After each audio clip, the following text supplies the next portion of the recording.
For our short time's attention, can we turn our attention to the book of 2 Chronicles chapter 20? അല്പസമയത്തെ നമ്മുടെ ധ്യാനത്തിനായിട്ട് രണ്ട് ദിനവൃത്താന്തങ്ങളുടെ രണ്ടാം പുസ്തകം അതിന്റെ 20-ാം അധ്യായത്തിലേക്ക് നമ്മുടെ ശ്രദ്ധയെ തിരിക്കാം. Now, why I explore this is because it has a description of a beautiful valley that is mentioned in this chapter. മനോഹരമായ ഒരു താഴ്വരയെക്കുറിച്ച് ഈ 20-ാം അധ്യായത്തിൽ പ്രതിപാദിച്ചിട്ടുണ്ട്. In verse 26 of chapter 20 of 2 Chronicles, it describes about the valley of Beraka over there.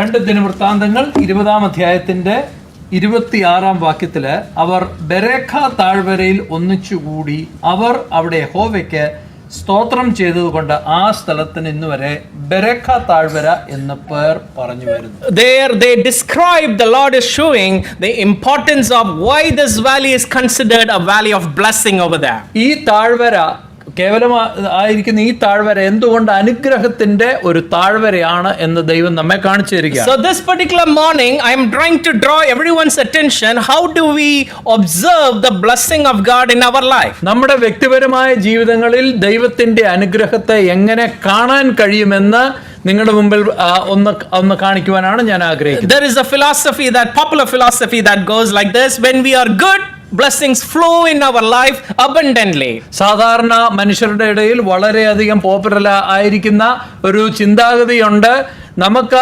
അനുഗ്രഹമുണ്ടെങ്കിൽ കാര്യങ്ങളെല്ലാം നന്നായിട്ട് പോകുന്നു എന്നാണ് അതിന്റെ അർത്ഥം. But that's not where the Bible is showing this particular morning to us. എന്നാൽ ഇന്ന് രാവിലെ നമ്മൾ ഈ ദൈവവചനത്തിൽ നിന്ന് മനസ്സിലാക്കുന്നത് ദൈവവചനം ആ തരത്തിലുള്ള തത്വ ചിന്താഗതിക്ക് എതിരാണ്. But we are able to explore when we are seeking God, faithful to God, God enables us to celebrate like in the valley of Beraka. ഈ ബെരേഖ താഴ്വരയിലെ ഈ വലിയ ഒരു ആഘോഷം പോലെ തന്നെ നമ്മുടെ ജീവിതത്തിൽ ദൈവവുമായിട്ടുള്ള ബന്ധത്തിൽ നമ്മൾ വിശ്വസ്തത പുലർത്തി ജീവിക്കുമ്പോൾ നമുക്കും ആ അനുഗ്രഹം കാണുവാൻ കഴിയും. Shall we understand the entire background and studying this particular portion?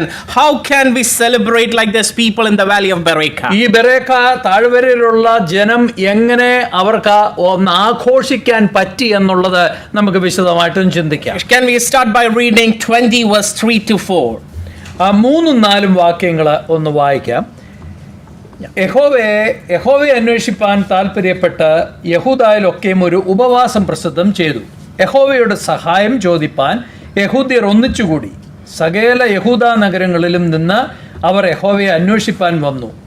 Jehoshaphat യഹോവയുടെ ആലയത്തിൽ പുതിയ പ്രാകാരത്തിന്റെ മുമ്പിൽ യഹൂദായുടെയും യെരൂശലേമിന്റെയും സഭാമധ്യേ നിന്നുകൊണ്ട് പറഞ്ഞെന്തെന്നാൽ, ഞങ്ങളുടെ പിതാക്കന്മാരുടെ ദൈവമായ യഹോവേ, നീ സ്വർഗസ്ഥനായ ദൈവമല്ലോ, നീ ജാതികളുടെ സകല രാജ്യങ്ങളെയും ഭരിക്കുന്നുവല്ലോ, ആർക്കും എതിർപ്പാൻ കഴിയാത്ത ശക്തിയും പരാക്രമവും നിനക്കുണ്ടല്ലോ. Thank you, Uncle. Now, Jehoshaphat brings our attention to beautiful elements how we can celebrate in that valley of blessing over here. ഈ അനുഗ്രഹത്തിന്റെ താഴ്വരയിൽ എങ്ങനെ നമുക്ക് ആഘോഷിക്കാം, സന്തോഷിക്കാം എന്നുള്ളത് യഹോശാഫാത്ത് ഇവിടെ ചൂണ്ടിക്കാണിക്കുന്നു. Here the scripture indicates to us in verse 3, he seeked the Lord's attention over there. അവൻ യഹോവയെ അന്വേഷിക്കുവാൻ താല്പര്യപ്പെട്ടു എന്ന് അവിടെ എഴുതിയിട്ടുണ്ട്. And secondly, we need to pay attention to verse 4 also.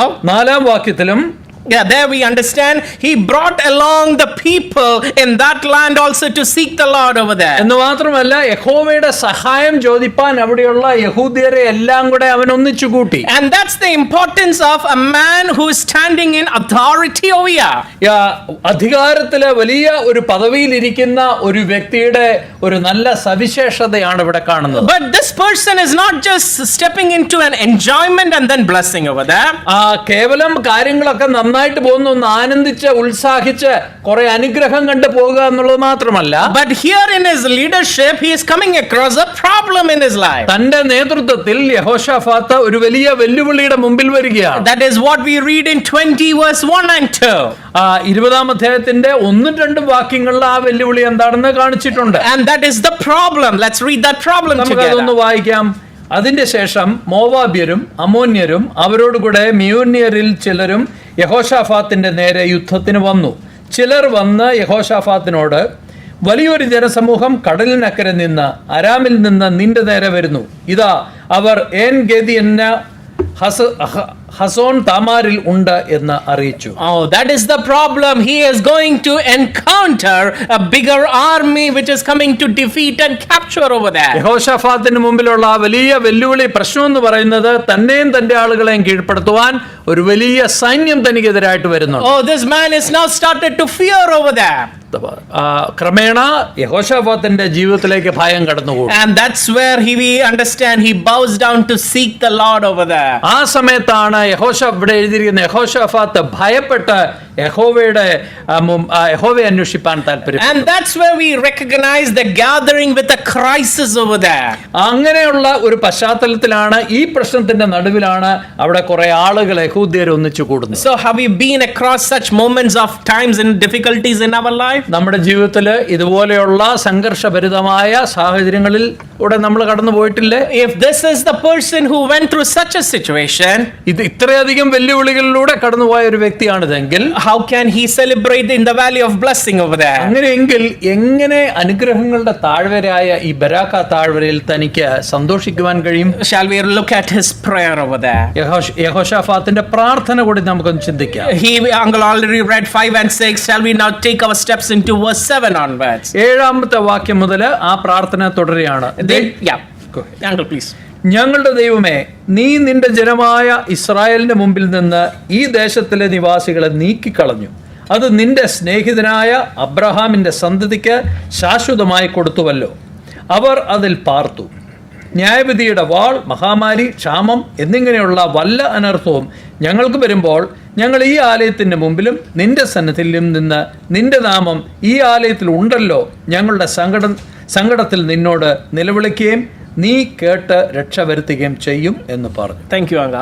Now there Jehoshaphat brings lines of theological understanding about who God is, his power over here. ദൈവം ആരാണെന്നുള്ള ഒരു വേദശാസ്ത്രപരമായ ഒരു പശ്ചാത്തലം അവിടെ ഒരുക്കിയാണ് ഈ പ്രാർത്ഥന യഹോശാഫാത്ത് കഴിക്കുന്നത്. And here when we read through, we can recognize his areas of fear and doubt creeping into his prayer. ഈ പ്രാർത്ഥന നമ്മൾ ഉടനീളം വായിക്കുമ്പോൾ തൻ്റെ ആ ജീവിതത്തിലെ യഹോശാഫാത്തിന്റെ ജീവിതത്തിലേക്ക് എങ്ങനെയാണ് ഭയം കടന്നുകൂടുന്നതെന്ന് നമ്മൾ കാണും. And when fear comes into our life, we end up doubting that strength of God over here. അങ്ങനെ ഭയം നമ്മുടെ ജീവിതത്തിലേക്ക് കടന്നു വരുമ്പോൾ പിന്നീട് സംഭവിക്കുന്നത് ദൈവത്തെയും ദൈവത്തിന്റെ ശക്തിയെയും നമ്മൾ സംശയിക്കും. And that's where we see the frailty of a man that doubts the strength of God. ഒരു മനുഷ്യൻ എത്ര ബലവാനായിരിക്കുന്ന ഒരു മനുഷ്യനും തന്റെ വിശ്വാസത്തിൽ തകർന്നു പോവുകയും ദൈവത്തെ സംശയിക്കുകയും ചെയ്യുന്നതായിട്ട് കാണുന്നു. That's where we read in verse 7, did you not, O our God? He is doubting that promise of God given to Abraham over there. നിന്റെ സ്നേഹിതനായ അബ്രഹാമിന് ഇതൊക്കെ വാഗ്ദാനം ചെയ്ത ദൈവം, ആ ദൈവം നീ തന്നെ അല്ലയോ? ആ വാക്യത്തിലൂടെ, ആ വാക്കുകളിലൂടെ തന്റെ സംശയം പുറത്തേക്ക് കൊണ്ടുവരികയാണ്. Dear brothers and sisters, this is where we need to remember we function or navigate our Christian journey not by philosophy but by the promise of scripture. അതുകൊണ്ട് പ്രിയ സഹോദരി സഹോദരന്മാരെ, എനിക്ക് നിങ്ങളോട് ഓർപ്പിക്കുവാനുള്ളത്, ഇതുപോലെയുള്ള സാഹചര്യങ്ങൾ നമ്മൾ വരുമ്പോൾ നമ്മൾ കേട്ട് പരിചയിച്ച് നമ്മുടെ മനസ്സിലുണ്ടായ തത്വചിന്തകളിൽ കൊണ്ട് മാത്രമല്ല, ദൈവവചനത്തിന്റെ അടിസ്ഥാനത്തിൽ മാത്രമാണ് ഇങ്ങനെയുള്ള ഘട്ടങ്ങളെ നമുക്ക് തരണം ചെയ്യുവാൻ കഴിയുന്നത്. That's where we need to understand the promise of the scripture can only help a believer over here. മറ്റൊരു കാര്യം നമുക്ക് മനസ്സിലാക്കുന്നത്, ദൈവവചനത്തിലെ വാഗ്ദാനങ്ങളെ കൊണ്ട് പ്രയോജനവും അനുഗ്രഹവും ഉണ്ടാകുന്നത് കർത്താവിൽ വിശ്വസിക്കുന്നവർക്ക് മാത്രമാണ്. Now let me give you an elaboration here. ഞാൻ അല്പം ഒന്ന് വിശദീകരിക്കട്ടെ. Now a child and a father. ഒരു കുഞ്ഞും ആ കുഞ്ഞിന്റെ പിതാവും. Now when a father says, do not worry, I am there for you. നീ ഒന്നിനെ കുറിച്ചും ഭാരപ്പെടേണ്ട, ഞാൻ നിന്റെ കൂടെ ഉണ്ട് എന്ന് ആ കുഞ്ഞിനോട് പറയുമ്പോൾ the child feels assurance, my dad will take care of me. ആ കുഞ്ഞിന്റെ മനസ്സിലെ ഒരു ദൃഢനിശ്ചയം, ഒരു ഉറപ്പുണ്ട്, എന്റെ അപ്പൻ എന്റെ കാര്യങ്ങൾ നോക്കി. Now the child will not run in darkness to the neighbor's house, he will run to the father's hands over there. എന്ത് ഒരു ആവശ്യം അഭിമുഖീകരിക്കേണ്ടി വന്നാലും ഇരുട്ടത്ത് വേറൊരു വീട്ടിലേക്ക് ഈ കുഞ്ഞു ഓടിപ്പോവുകയില്ല, അതിന്റെ പിതാവിന്റെ അടുത്തേക്ക് മാത്രമേ വരൂ. That's called confidence over there. അതാണ് ആത്മവിശ്വാസം എന്ന് പറയുന്നത്. So the Lord reminds us, where is our confidence? Is it in a philosophy or is it in my promise over here? തത്വചിന്തകളിലാണോ ലോകത്തിന്റെ കാഴ്ചപ്പാടുകളിലാണോ അതോ ദൈവവചനത്തിലാണോ നമ്മുടെ വിശ്വാസം? Now, why I took this portion is many a times we are saturated with theology that reaches to the height of knowledge over here. ഞാൻ ഈ പ്രത്യേക ഭാഗം ഏറ്റെടുക്കാൻ ഒരു കാര്യമുണ്ട്. നമ്മൾ പലപ്പോഴും വേദപുസ്തകത്തിലെ കാര്യങ്ങളും വേദശാസ്ത്രമൊക്കെ വായിച്ച് പഠിച്ച് അതൊരു കേവലം അറിവ് എന്ന നിലയിൽ മാത്രം വന്നങ്ങ് നിൽക്കുകയാണ്. But when we come across situation, എന്നാൽ ജീവിത സാഹചര്യങ്ങളെ നമ്മൾ നേരിടുമ്പോൾ we end up, oh, this promise, will it suffice or will this promise be fulfilled in my life? നമ്മൾ പെട്ടെന്ന് സംശയിക്കും, ഈ ദൈവം ഈ പറഞ്ഞ ഈ കാര്യം എന്റെ ജീവിതത്തിൽ പ്രാവർത്തികമാകുമോ? We start to be anxious over that. അതിനെ ചൊല്ലി നമുക്ക് വളരെയധികം ആവലാതി ഉണ്ടാവും. And that's where the Bible reminds us how to take confidence in this promise of God. ആ പശ്ചാത്തലത്തിലാണ് ഇവിടെ നമ്മൾ കാണുന്നത് ദൈവവചനത്തിന്റെ അടിസ്ഥാനത്തിൽ നമുക്ക് എങ്ങനെ ഒരു ആത്മവിശ്വാസം വീണ്ടെടുക്കാം. Now we also need to take a step back to understand what is the enemy thinking to attack Jehoshaphat and the people over there. ഇനി നമുക്ക് ചിന്തിക്കാനുള്ളത് യഹോശാഫാത്തിനെയും ആളുകളെയും അവരെ നശിപ്പിക്കുവാൻ വരുന്ന ഈ ശത്രുപക്ഷം എന്താണ് ചിന്തിക്കുന്നത്? Now let me turn your attention to 1 Kings 20 and verse 28. 1 രാജാക്കന്മാർ 20-ാം അധ്യായത്തിന്റെ 28-ാമത്തെ വാക്യത്തിലേക്ക് നിങ്ങളുടെ ശ്രദ്ധയൊന്ന് തിരിക്കട്ടെ. 1 രാജാക്കന്മാർ 20-ാം അധ്യായം അതിന്റെ 28-ാം വാക്യം. There we read the words of a man of God who talks about the Syrians and the people who are coming to attack over there. അവരെ ദൈവജനത്തെ നശിപ്പിക്കുവാൻ വരുന്ന ശത്രു സിറിയക്കാരെ കുറിച്ച് അവിടെ എഴുതിയിരിക്കുന്ന വാക്ക് ഇതാണ്. What does the people think about the people of God living in a valley? ഒരു താഴ്വരയിൽ താമസിക്കുന്ന ദൈവജനത്തെ കുറിച്ച് മറ്റ് ശത്രുക്കൾ എന്താണ് കരുതുന്നത് എന്നുള്ളത് ഇവിടെ വായിക്കാം. Uncle, I'm looking at the Lord is the God of the hills and not of the valleys over there. ഒരു ദൈവപുരുഷൻ അടുത്ത് വന്ന് ഇസ്രായേൽ രാജാവിനോട് യഹോവ അരുളി ചെയ്യുന്നു, യഹോവ പർവ്വത ദേവനാകുന്നു, താഴ്വര ദേവനല്ല എന്ന് അരാമ്യർ പറയുകൊണ്ട് ഞാൻ ഈ മഹാസംഘത്തെ ഒക്കെയും നിന്റെ കയ്യിൽ ഏൽപ്പിക്കും, ഞാൻ തന്നെ യഹോവ. That is the promise God gives through that man of God over there. ആ ദൈവപുരുഷനിലൂടെ യഹോവ നൽകിയിരിക്കുന്ന വാഗ്ദത്തമാണ്. But there we also understand the enemy thinks God cannot be present. He is only in the height, he is not in the life of the people over there. നശിപ്പിക്കുവാനും പരാജയപ്പെടുത്തുവാനും വരുന്ന ശത്രുവിന്റെ ചിന്ത എന്താണ്? ദൈവമൊക്കെ ഉണ്ട്, പക്ഷെ ദൈവം അങ്ങ് ഒത്തിരി ദൂരത്തിലാണ്, ഇവരെ സഹായിക്കില്ല. God is far away from man over there. മനുഷ്യരിൽ നിന്ന് വളരെ അകന്നാണ് ദൈവം കഴിയുന്നത്. But praise be to God, we can remember the God we worship, the God we serve, he is a God closer to the brokenhearted. He lives with his people over there. എന്നാൽ ഞാനും നിങ്ങളും വിശ്വസിക്കുകയും ആരാധിക്കുകയും ചെയ്യുന്ന ആ ദൈവം ഹൃദയം നുറുങ്ങിയവർക്ക് ഏറ്റവും സമീപസ്ഥനായി വസിക്കുകയും നമ്മുടെ എല്ലാ പ്രയാസങ്ങളിലും നമ്മളെ സഹായിക്കുകയും ചെയ്യുന്ന ദൈവമാണ്. So we are exploring to understand how when our faith is shaken, how to trust this God over there. നമ്മുടെ വിശ്വാസത്തിന് ഒരു ക്ഷതം വരുമ്പോൾ ആ സമയത്തും എങ്ങനെ ഈ ദൈവത്തെ നമുക്ക് വിശ്വസിക്കാം എന്നുള്ളതിന് ഉദാഹരണമാണ് ഈ ഭാഗം. And when we are going through circumstances, learning to praise and thank him over here. നമ്മൾ ജീവിതത്തിലെ ഏത് അവസരങ്ങളിലൂടെ കടന്നുപോയ അതിലൂടെയൊക്കെ എങ്ങനെ ദൈവത്തിന് നന്ദി കരേറ്റാം, ദൈവത്തെ ആരാധിക്കാം എന്നും കൂടെ നമുക്ക് പഠിക്കാം. And true praise will reveal the context of our faith and give glory to our Almighty Father. ദൈവത്തിന് കൊടുക്കുന്ന നമ്മുടെ സ്തുതി സ്തോത്രങ്ങൾ വഴി നമ്മുടെ ഹൃദയത്തിന്റെ ഉള്ളിലുള്ള നമ്മുടെ ഉദ്ദേശങ്ങൾ എന്താണെന്നും അതുവഴി ദൈവനാമത്തിന് മഹത്വം ഉണ്ടാവും. Coming back to chapter 20, Jehoshaphat, who is a broken man, praying to God over there. യഹോശാഫാത്തിന്റെ ഈ സംഭവത്തിലേക്ക് വരുമ്പോൾ 2 ദിനവൃത്താന്തം 20-ാം അധ്യായത്തിലേക്ക് നമ്മൾ വരുമ്പോൾ in chapter 20 and verse 12, after saying about God's greatness and his doubt we see, he comes to the proper acknowledgement of his life over there. ദൈവത്തിന്റെ വലിയ ശക്തിയെക്കുറിച്ചും തന്റെ ഭയത്തെക്കുറിച്ചും ഒക്കെ യഹോശാഫാത്ത് പറഞ്ഞതിന് ശേഷം തന്റെ പ്രാർത്ഥനയിൽ താൻ ഒന്ന് വഴി മാറുകയാണ്. 12-ാം വാക്യം. There we read, his eyes are on God and he directs his attention to the Almighty God over there. തന്റെ സകല ശ്രദ്ധയും തന്റെ കണ്ണുകളും യഹോവയിലേക്ക് തിരിച്ചിട്ട് ഇങ്ങനെ പറയുന്നു, ദൈവമേ, നീ അവരെ ന്യായം വിധിക്കുകയില്ലയോ? ഞങ്ങളുടെ നേരെ വരുന്ന ഈ വലിയ സമൂഹത്തോട് എതിർപ്പാൻ ഞങ്ങൾക്ക് ശക്തിയില്ല, എന്തു ചെയ്യണ്ടു എന്നത് അറിയുന്നതുമില്ല. എങ്കിലും ഞങ്ങളുടെ കണ്ണുകൾ നിങ്കലേക്ക് തിരിഞ്ഞിരിക്കുന്നു. Now that is very interesting how we need to observe our prayer life over here. നമ്മുടെ പ്രാർത്ഥനയെ എങ്ങനെ ഏത് ദിശയിലേക്ക് തിരിക്കണം എന്നുള്ളതിന് നല്ലൊരു ഉദാഹരണമാണ്. That's where in chapter 20 the verses 5 onwards he was looking at his own circumstance over there. 5-ാം വാക്യം മുതലുള്ള പ്രാർത്ഥനയിലെ യഹോശാഫാത്ത് മുഴുവൻ നോക്കിക്കൊണ്ടിരുന്നത് തന്റെ സാഹചര്യത്തെ കുറിച്ചാണ്. He was looking at the pain and brevities of this enemy that is going to attack over there. ഈ ശത്രുക്കൾ എന്തുമാത്രം വേദനയും എന്തുമാത്രം സംഹാരവും കൊണ്ടുവരും എന്നുള്ളതിനെ കുറിച്ച് ചിന്തിച്ചുകൊണ്ടിരിക്കുകയായിരുന്നു. But in chapter 20 verse 12 he says, I am not powerful, oh Lord, you are powerful, I'm going to look at you with my people. എന്നാൽ 12-ാം അധ്യായത്തിൽ വരുമ്പോൾ യഹോശാഫാത്ത് തന്റെ താഴ്മ, തന്റെ ബലഹീനത അവിടെ അംഗീകരിക്കുകയും ചെയ്യുന്നു. ദൈവമേ, അവിടുന്ന് അല്ലാതെ ഞങ്ങളെ സഹായിപ്പാൻ ആരുമില്ല എന്ന് പ്രാർത്ഥിക്കുകയും. And that's where he is standing in a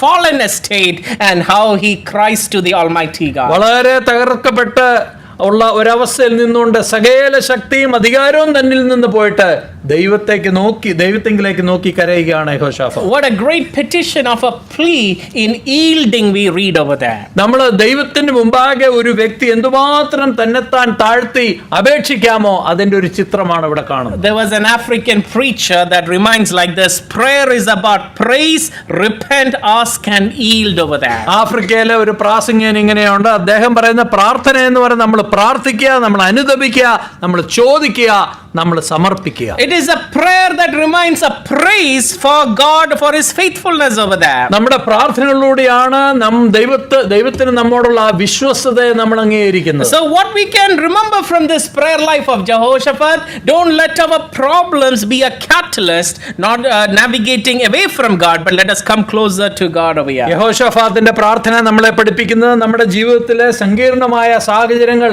ഒരിക്കലും ദൈവത്തിൽ നിന്ന് നമ്മളെ അകറ്റുന്നതല്ല, മറിച്ച് ദൈവത്തിങ്കിലേക്ക് അടുപ്പിക്കുന്ന അവസരങ്ങളാകട്ടെ. Let us remember we are not forgotten by God, and that God is a God who is going to take care of us. നമ്മളെ ഒരിക്കലും മറന്നു കളയാത്ത, നമ്മളെ കുറിച്ച് എപ്പോഴും ഓർക്കുകയും ചിന്തിക്കുകയും ചെയ്യുന്ന ഒരു ദൈവമാണ് നമുക്കുള്ളത്.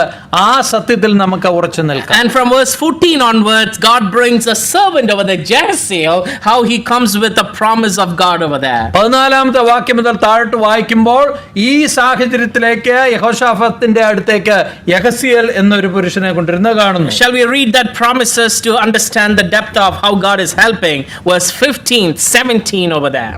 15-17 വാക്യം. അവൻ പറഞ്ഞതെന്തെന്നാൽ, യഹൂദരൊക്കെയും യെരൂശലേം നിവാസികളും യഹോശാഫാത്ത് രാജാവുമായുള്ളവരെ കേട്ടുകൊള്ളുവിൻ. യഹോവ ഇപ്രകാരം നിങ്ങളോട് അരുളി ചെയ്യുന്നു, ഈ വലിയ സമൂഹം നിമിത്തം ഭയപ്പെടരുത്, ഭ്രമിക്കുകയും അരുത്. യുദ്ധം നിങ്ങളുടേതല്ല, ദൈവത്തിൻ്റെതത്രേ. നാളെ അവരുടെ നേരെ ചെല്ലുവിൻ. ഇതാ അവർ സീസ് കാറ്റത്തിൽ കൂടി കയറി വരുന്നു. നിങ്ങൾ അവരെ യെരൂവേൽ മരുഭൂമിക്കെതിരെ തോട്ടത്തിൻ്റെ അറ്റത്ത് വെച്ച് കാണും. ഈ പടയിൽ പൊരുതുവാൻ നിങ്ങൾക്ക് ആവശ്യമില്ല. യഹൂദായും യെരൂശലേമുമായുള്ളവരെ, നിങ്ങൾ സ്ഥിരമായി നിന്ന് യഹോവ നിങ്ങൾക്ക് വരുത്തുന്ന രക്ഷ കണ്ടുകൊള്ളുവീൻ. ഭയപ്പെടരുത്, ഭ്രമിക്കുകയും അരുത്. നാളെ അവരുടെ നേരെ ചെല്ലുവീൻ. യഹോവ നിങ്ങളോട് കൂടെ ഉണ്ട്. Thank you, uncle. Now there are two reminders the Lord leaves us from this passage over here. രണ്ട് കാര്യങ്ങൾ പ്രത്യേകമായിട്ട് ദൈവം നമ്മളെ ഓർപ്പിക്കുന്നുണ്ട്. Now when we go through a problem, നമ്മളൊരു പ്രയാസത്തിലൂടെ പോകുമ്പോൾ we do not need to convince God that I am suffering over here. ദൈവമേ, എനിക്ക് ഇങ്ങനെയൊക്കെ പറ്റിയല്ലോ എന്ന് പറഞ്ഞ് ദൈവത്തെ പ്രത്യേകിച്ച് ഒരു കാര്യം പറഞ്ഞ് ബോധ്യപ്പെടുത്തേണ്ട ആവശ്യമില്ല. And let me tell you, that is a pagan way of suffering over അത് there. തീർച്ചയായിട്ടും ചെയ്താൽ ജാതികൾ ചെയ്യുന്ന ഒരു പ്രത്യേക അവരുടെ ഒരു പ്രവണതയാണ്. Now we were doing our theological studies in ACA Hosur, where is surrounded by temples in that region. നിങ്ങൾക്കറിയാമല്ലോ, ഹൊസൂരിലെ ഏസിയയുടെ ചുറ്റുമൊക്കെ ധാരാളം അമ്പലങ്ങളുണ്ട്. And one of the temples, my professor says, people gift their beautiful hair as a sacrifice to God over there. അതിൽ ഞങ്ങളെ പഠിപ്പിച്ച ഒരു professor പറഞ്ഞു, ഒരു പ്രത്യേക അമ്പലത്തില് അവിടെ ചെന്ന് പ്രാർത്ഥിക്കാൻ തൊഴാൻ ചെല്ലുന്നവര് നല്ല തലമുടി ഒക്കെ ഉള്ളവർ അത് മുറിച്ച്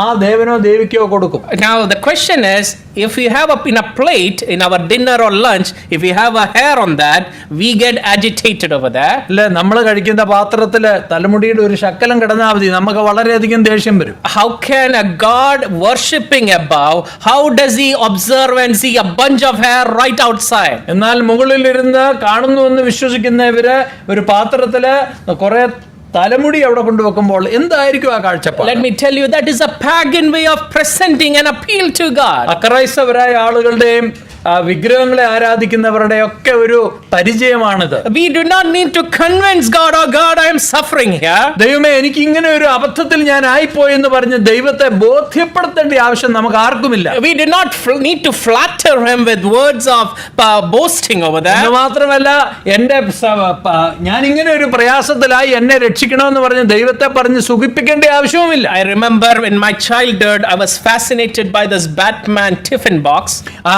എന്റെ കുട്ടിക്കാലത്ത് എനിക്ക് സ്കൂളിൽ കൊണ്ടുപോകാനുള്ള ടിഫിൻ ലഞ്ച് ബോക്സിൽ ബാറ്റ്മാന്റെ പടം ഉണ്ടായി. And that was a comical figure that we were all impressed as a child over there. ഞങ്ങളുടെയൊക്കെ കുട്ടിക്കാലത്ത് ഞങ്ങൾക്ക് ഹരമായിരുന്നു ഈ Batman. And that's where I used to plead with my parents, please can I buy that? ഞാൻ എന്റെ മാതാപിതാക്കന്മാരെ നിരന്തരം ശല്യം ചേർന്ന് എനിക്ക് ഈ ബാറ്റ്മാന്റെ പടമുള്ള ലഞ്ച് ബോക്സ് തരാം. Obviously parents say no. തീർച്ചയായിട്ടും മാതാപിതാക്കന്മാര് പറ്റത്തില്ല. And that's where I as a child go to flatter, mummy please, mummy, beautiful mummy, and that pleading finally allows them to say okay, finally let me buy this for him. So അതുകൊണ്ട് ഈ Batman lunch box കിട്ടാൻ വേണ്ടി ഞാൻ എന്റെ മമ്മിയുടെ അടുത്ത് പോയോ, mummy എത്ര നല്ലത്, എത്ര സുന്ദരിയാന്നൊക്കെ പറഞ്ഞ് സോപ്പിട്ട് അവസാനം എനിക്ക് ലഞ്ച് ബോക്സ് വാങ്ങിച്ചു തന്നു. But the important thing you need to remember, God is a God who does not fall into a flattery of man over there. എന്നാൽ ദൈവത്തോട് പ്രാർത്ഥിക്കുമ്പോൾ നമ്മൾ മനസ്സിലാക്കേണ്ട ഒരു കാര്യം, മനുഷ്യര് പറഞ്ഞ് ഇങ്ങനെ സുഖിപ്പിക്കുന്ന കാര്യങ്ങളിലൊന്നും വീഴുന്നവനല്ല ദൈവം. He looks at where are your eyes, where is your faith, where is your attention in your need and in your good times over there. ഒരു പ്രശ്നത്തിലും പ്രയാസത്തിലും വരുമ്പോൾ നിങ്ങളുടെ കണ്ണുകൾ എവിടെയാണ്, നിങ്ങളുടെ ഹൃദയം എവിടെയാണ്, നിങ്ങളുടെ വിശ്വാസം എവിടെയാണെന്ന് മാത്രമാണ് ദൈവം. And that's where God answered immediately with Jesiel. The Lord is bringing promises over there. അതുകൊണ്ടാണ് യെഹെസ്കേൽ വഴി നമ്മൾ ഇവിടെ കാണുന്നത്, ദൈവം വാഗ്ദത്തം ചെയ്തിരുന്ന വലിയ സഹായം ഉടനടി തന്നെ ഈ സാഹചര്യത്തിലേക്ക് കൊണ്ടുവരികയാണ്. God never forgot them over there. ദൈവം ഒരിക്കലും തന്റെ ജനത്തെ മറന്നു കളഞ്ഞില്ല. And even in the tough times, God is raising them to be a stronger people. വളരെ കഠിനതയുള്ള ഈ അവസരത്തിൽ പോലും തന്റെ ജനത്തെ വളരെ ശക്തരാക്കി തീർക്കുകയാണ് യഹോവ. And now there is a scholar that mentions like this, tough times never last, but tough people do last. ദുർഘടമായ സമയങ്ങള് അധികം നീണ്ടുപോകുകയില്ല, എന്നാൽ ആ ദുർഘടങ്ങളെ ശക്തമായിട്ട് നേരിടുന്നവര് അവര് ജീവിതകാലം മുഴുവൻ നന്നായിട്ട് ജീവിക്കും. How can a man say like that? എങ്ങനെ ഒരു മനുഷ്യൻ അങ്ങനെ പറയുവാൻ കഴിയും? Because that person has God alongside with him. കാരണം ആ വ്യക്തിയുടെ കൂടെ ജീവനുള്ള ദൈവം, സർവശക്തനായ ദൈവം. So when God gives a promise, number one, God does not need to be flattered. ദൈവം ഒരു വാഗ്ദത്തം നമുക്ക് തരുമ്പോൾ ദൈവത്തെ നമ്മൾ കാര്യങ്ങൾ പറഞ്ഞ് ഒന്ന് ബോധ്യപ്പെടുത്തുകയോ സൂചിപ്പിക്കുകയോ ചെയ്യേണ്ട ആവശ്യമില്ല. And God is aware of our problems. He is attentive to our needs and cries over there. നമ്മുടെ പ്രയാസങ്ങളെല്ലാം ദൈവത്തിന് അറിയാം, നമ്മുടെ ആവശ്യങ്ങളെ അറിയാം. And thirdly, we need to remember He is fighting. We only need to stand over there. മൂന്നാമതായിട്ട് നമ്മൾ വളരെ പ്രത്യേകിച്ച് ഓർത്തിരിക്കേണ്ട കാര്യം, യുദ്ധം നമ്മുടേതല്ല, യുദ്ധം ചെയ്യുന്നതും നമ്മളല്ല, ദൈവമാണ്. നമ്മൾ അവിടെ നിന്നു കൊടുത്താൽ മതി. And that's the importance of how we navigate our Christian life over here. നമ്മുടെ ക്രിസ്തീയ ജീവിതം എങ്ങനെ ഈ ഭൂമിയിൽ നമുക്ക് നയിക്കണം ഒന്ന് നാവിഗേറ്റ് ചെയ്ത് കൊണ്ടുപോകുന്നതിൽ പ്രധാനപ്പെട്ട ഒരു സത്യമാണത്. Now I struggled with obtaining a driving license in India. ഞാൻ ഇന്ത്യയിലെ ഡ്രൈവേഴ്സ് ലൈസൻസ് എടുക്കാൻ പോയപ്പോൾ വളരെയധികം കഷ്ടപ്പെട്ടു. And that's where I paid the fees which are on the paper, and then the person asked me chai pani ka kharcha dena hai. കടലാസിൽ പറഞ്ഞിരിക്കുന്ന print ചെയ്തിരിക്കുന്ന fees എല്ലാം കൊടുത്തു.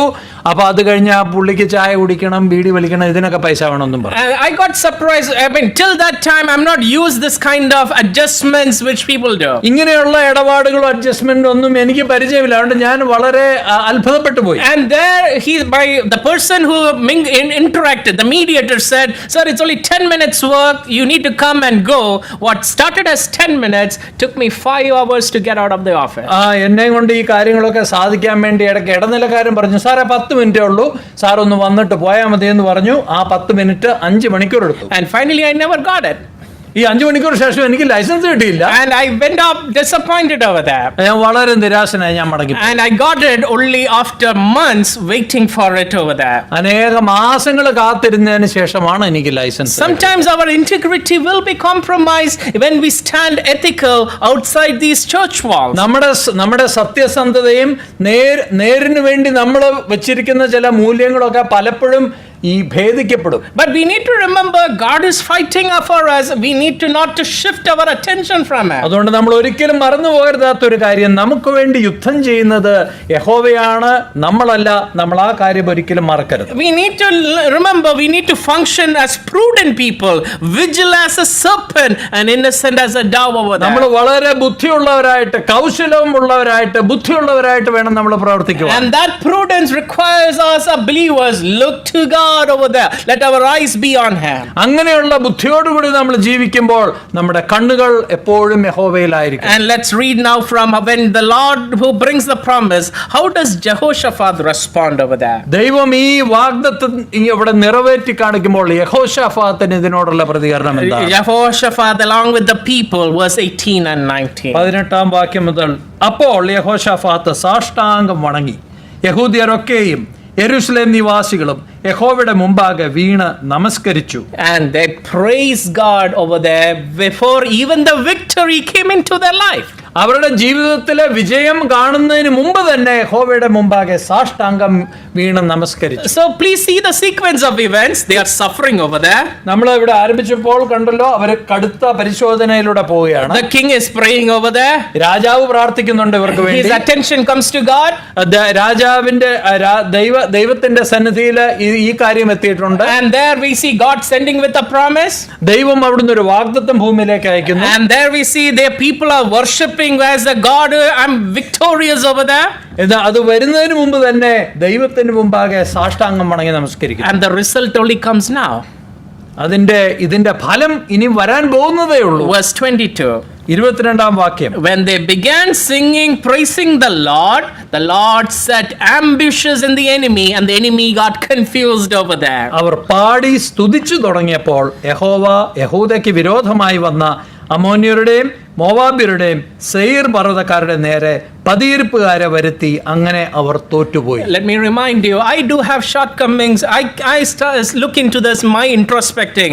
Can I be with promises, standing with confidence even before the final result? ഞാൻ ദൈവവചനം വായിക്കുമ്പോഴൊക്കെ എന്നോട് തന്നെ ചോദിക്കുകയും ശോധനയും ചെയ്യുന്ന ഒരു കാര്യമാണ്, ഞാൻ ആഗ്രഹിക്കുന്ന കാര്യത്തിന്റെ പൂർത്തീകരണത്തിന് അതിനു മുമ്പ് തന്നെ എനിക്ക് പ്രാർത്ഥിച്ച് നന്ദിയോടെ ദൈവത്തെ സ്തുതിക്കാൻ കഴിയുമോ? Have I become anxious over there? അതോ ഞാൻ വളരെ ആവലാതിപ്പെട്ട കാര്യങ്ങളൊക്കെ എങ്ങനെയായിത്തീരും എന്നുള്ള ചിന്തയാണ്. And that's where the scripture reminds us, let us learn to stand with confidence in His word over there. അതുകൊണ്ടാണ് ദൈവവചനം പല സ്ഥലങ്ങളും നമ്മളെ ഓർപ്പിക്കുന്നത്, ദൈവവചനത്തിൽ വിശ്വസിച്ച് ആത്മവിശ്വാസത്തോടെ നമുക്ക് നിൽക്കാം. And as a man of God, when he stands with faithfulness, the blessing is added. In verse 25 we read how they could carry from there with victory more than what they could carry forward. ദൈവപുരുഷനായി ദൈവത്തിൽ വിശ്വസിച്ച യഹോശാഫാത്തും അവന്റെ പടജ്ജനവും അവരെ കൊള്ളയിടുവാൻ വന്നപ്പോൾ അവരുടെ ഇടയിൽ അനവധി സമ്പത്തും വസ്ത്രവും വിശേഷ വസ്തുക്കളും കണ്ടെത്തി തങ്ങൾക്ക് ചുമപ്പാൻ കഴിയുന്നതിൽ അധികം ഊരിയെടുത്തു. കൊള്ള അധികമുണ്ടായിരുന്നുകൊണ്ട് അവർ 3 ദിവസം കൊള്ളയിട്ടുകൊണ്ടിരുന്നു. Oh, what a great abundance we read over there. എന്തുമാത്രം സമൃദ്ധിയുടെ ഒരു ചിത്രമാണ് ഇവിടെ കാണുന്നത്. Now I keep telling even my people, even my congregations, when we ask God for something, the Lord does not give us little, He provides us in abundance over there. ഞാൻ എൻ്റെ സഭയിൽ പലപ്പോഴും ഓർപ്പിക്കാറുണ്ട്, നമ്മൾ ദൈവത്തോട് ചില കാര്യങ്ങൾ ചോദിക്കുമ്പോൾ ഒരു ശകലം അല്ലെങ്കിൽ കുറച്ച് അങ്ങനെയല്ല ദൈവം തരുന്നത്, ദൈവം സമൃദ്ധമായിട്ട് നൽകും. He does not give a little incentive. That is not a God we worship. കാര്യങ്ങളൊക്കെ ഇച്ചിരി ഒന്ന് മുമ്പോട്ട് പോകാൻ വേണ്ടി ഒരു ചെറിയ incentive തരികയല്ല. He gives in abundance and we will only pray, Lord, this is sufficient for us. ദൈവം നമുക്ക് സമൃദ്ധിയായിട്ട് നൽകുമ്പോൾ നമുക്ക് പ്രാർത്ഥിക്കുവാൻ കഴിയുന്ന, കർത്താവേ മതി, ഇനി എനിക്ക് തരരുതേ എന്നുള്ള നിലയിൽ വരെ കൊണ്ടെത്തിക്കും. So that is where they were celebrating in that valley of Beraka. ഇങ്ങനെയാണ്, ഈ പശ്ചാത്തലത്തിലാണ് യഹോശാഫാത്തും മറ്റ് യഹൂദ്യരും എല്ലാം ബെറേക്ക താഴ്വരയില് അവിടെ അവര് ആഘോഷിച്ചുകൊണ്ടിരുന്നത്. So what do you do when our life doesn't go according to plan? നമ്മൾ പ്ലാൻ ചെയ്തതുപോലെ നമ്മുടെ ജീവിതം പോകുന്നില്ല എങ്കിൽ എന്ത് ചെയ്യണം? Let us learn to praise Him. ദൈവത്തെ സ്തുതിക്കുവാനും സ്തോത്രം കരയറ്റുവാനും പഠിക്കണം. What do we do when we have uncertainties? നമ്മുടെ ജീവിതത്തിലെ അനിശ്ചിതത്തെ നമ്മൾ നേരിടുന്നത് എങ്ങനെയാണ്? Let us learn to praise Him over there. ദൈവത്തെ മഹത്വപ്പെടുത്തുവാനും സ്തുതിക്കുവാനും നമുക്ക് കഴിയണം. What do we do when we lose someone and when we do not have anyone to accompany us? നമ്മുടെ ജീവിതത്തിൽ നമുക്ക് ഏറ്റവും കൂടുതൽ നമ്മുടെ കൂടെ ഉണ്ടായിരുന്നവരൊക്കെ നമ്മൾ വിട്ടുപോവുകയും നമുക്ക് കൂട്ടില്ലാതിരിക്കുന്ന സമയത്ത് എന്ത് ചെയ്യണം? Let us learn to praise Him. ദൈവത്തെ സ്തുതിക്കുവാനും ദൈവത്തിന് സ്തോത്രം കരയറ്റുവാനും പഠിക്കണം. We all find it difficult to praise God. നമുക്ക് എല്ലാവർക്കും ദൈവത്തെ സ്ഥിരമായിട്ട് സ്തുതിച്ചുകൊണ്ടിരിക്കുക എന്ന് പറയുന്നത് അല്പം ബുദ്ധിമുട്ടാണ്. Because that is frailty of a human flesh. അത് നമ്മുടെ മാനുഷികമായ ഒരു പരിമിതിയാണ്. But that is where the Lord teaches us how to celebrate in a valley of Beraka when we are ready to praise Him. എന്നാൽ അതേ അവസരത്തിൽ തന്നെ ഈ ബെരേക്ക താഴ്വരയുടെ അനുഭവം നമുക്ക് ഉണ്ടാകുമ്പോൾ അവിടെ നമുക്ക് എങ്ങനെ ദൈവത്തെ സ്തുതിക്കാമെന്ന് യെഹോശാഫാത്ത് പഠിപ്പിക്കും. In my last 2 minutes, let me conclude over here. After they praise God, please pay attention to the enemies around them. അവസാനമായിട്ട് നിങ്ങളുടെ പറഞ്ഞു നിർത്താം. ഇങ്ങനെ ഇവർ ദൈവത്തെ വണങ്ങി സ്തുതിച്ചുകൊണ്ടിരുന്നപ്പോൾ അവരുടെ ശത്രുക്കൾക്ക് എന്ത് പറ്റിയെന്ന് നമുക്ക് നോക്കാം. Verse 29. 29-ാം വാക്യം.